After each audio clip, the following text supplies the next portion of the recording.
Okay, so I've got a 1994 dual carb VLX600 here. This is just a short video just to show you basically what to do when you're replacing the clutch plates on, or if you need to replace the clutch release bearing. So first step you want to do is you want to take off the bracket to disconnect the cable here, which will free up the clutch lever arm.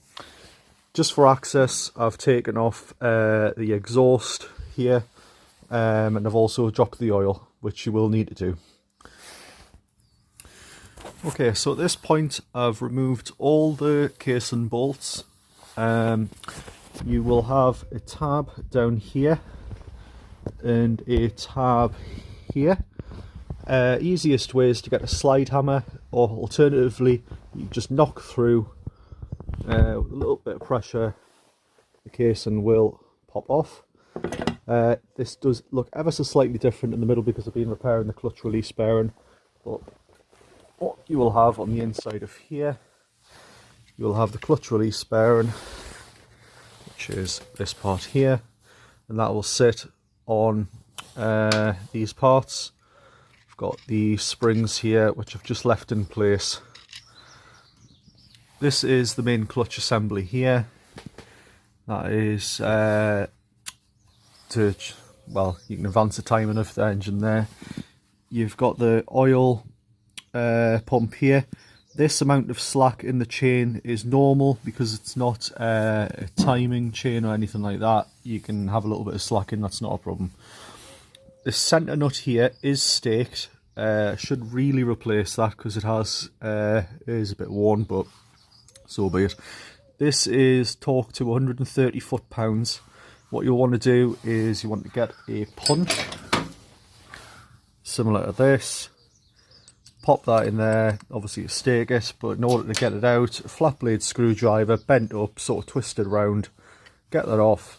Use an impact gun if you've got it to break that off, and once you can get that off you can then get access to take your main clutch assembly off. You will have this plate here which will lift off.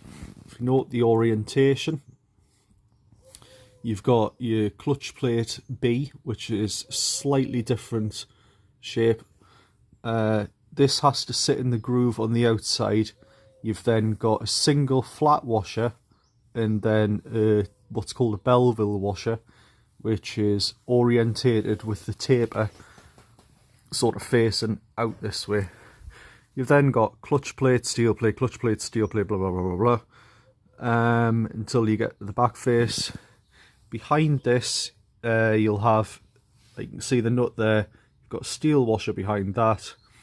Behind the clutch basket, the clutch plates, you've then got a thrust washer, which goes onto the basket assembly. And then that basically all just fits in there. Common thing to do when you replace this is on the clutch basket, you will see, I think you can just see it just a little bit there, that is wear grooves from the clutch plates where they sit. Just get a thin needle file, just file them, get it nice and flat so these can all move without getting caught up. So yeah, I hope that helps. So what I've got on here, the release bearing, the housing was a bit worn, so I've used its Loctite 638 just to set that bearing inside. That is oil tolerable, which basically just helps the bearing sit in place. So yeah, that's going to be the next job. Alright. Okay, so this is pretty much what yours will look like when you take it off, the engine casing. Again, like I say, I've just been setting this bearing back in place. These are, you have your springs inside here, which you will need to refer to the service manual for the free length, but it's generally, if you replace the clutch, replace the springs, just good practice. These are torqued down to 9 foot-pounds, so yeah, it's torqued. Should torque these in a crisscross pattern, but these have already been torqued. This is just to show you for the video. Yep, so once you've got that replaced, before replacing your clutch plates, generally soak them for an hour in clean new engine oil. which you'll obviously have to put in unless you're reusing your old stuff. And yeah, just remember to get some Scotch-Brite, clean up the face around here.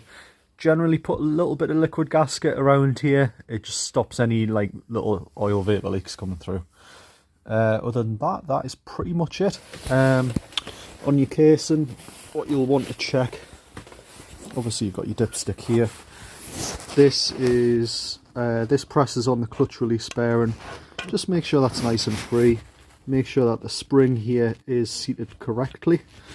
You'll want to sort of get this, just basically get it all pulled in line. You can see when I take it out, this part, let's just try and show it on video. There is a notch that will sit in, so you want to get it so that the spring, there's a slight preload on the spring. I'm trying to do this, that'll fit in there. So when you pull your clutch, that will press on the clutch release bearing, and yeah, and then your clutch will be nice and operational. So I'm going to get this put back together, get the lever back on, and then just check the operation of the clutch, make sure it spins up alright. So I've got the fresh gasket on here. It's worth noting that you'll have the pins to sit in here. A lot of the time what I do is I just get a little bit of oil, just run that along the face. That generally just holds the gasket in place, just when you come to fit, because it's very easy for it to slip off ever so slightly and get snagged up. So on this time I'm not going to use the ATV gasket on the other part, just basically because I haven't got any at the moment.